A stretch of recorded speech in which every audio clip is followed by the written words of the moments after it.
Buenos Aires, el jueves por la mañana, en la base aeronaval Punta Indio, se llevó a cabo la ceremonia en la cual se presentó una actualización tecnológica del simulador del Centro de Instrucción de Vuelo de la Escuela de Aviación Naval.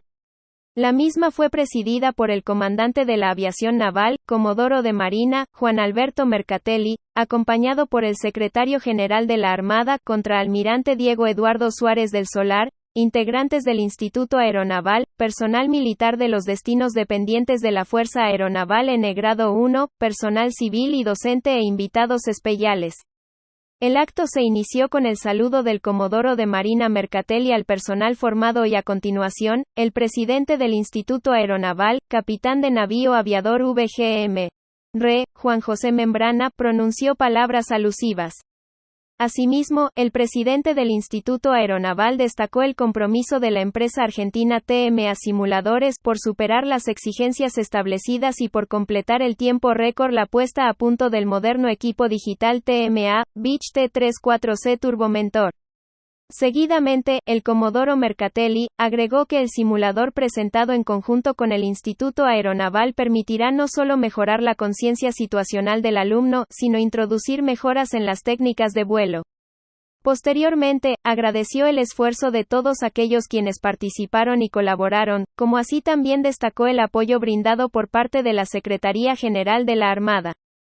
Cambiando de información. Redimec, en el astillero Río Santiago, nuestro equipo del área naval trabaja intensamente en la implementación para llegar en los próximos días a las etapas finales, pruebas de muelle y pruebas de navegación.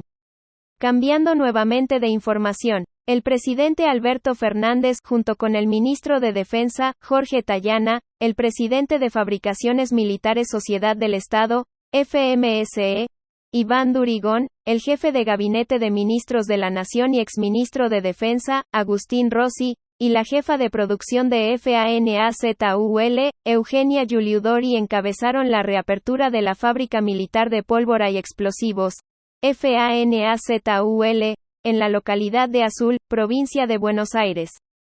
Hoy FANAZUL se encuentra en plena expansión en el mercado regional y con un importante plan de desarrollo de sus líneas productivas, lo cual ha permitido que su nómina de trabajadores ya sea de 118 personas.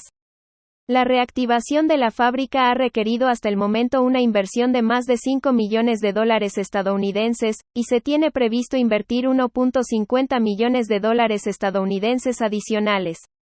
En total, durante el período 2020 a 2023, el gobierno nacional destinará $6.50 millones estadounidenses para adquirir compresores de aire, grupos electrógenos de última generación, autoelevadores, tanques para recepción de ácidos, herramientas mecanizadas, materiales para el combate de incendios y sistemas de refrigeración de amoníaco. Respecto a la infraestructura edilicia se refaccionaron edificios principales como el de la Administración, Sistemas de Planificación Avanzada, APS en sus siglas en inglés, la planta de nitroglicerina y Master Mix, oficinas internas, talleres, vigilancia y automotores. La recuperación del alambrado perimetral, las condiciones de accesibilidad internas, el estado general del predio y las condiciones de seguridad forestal, son fundamentales a la hora de planificar la seguridad en las plantas.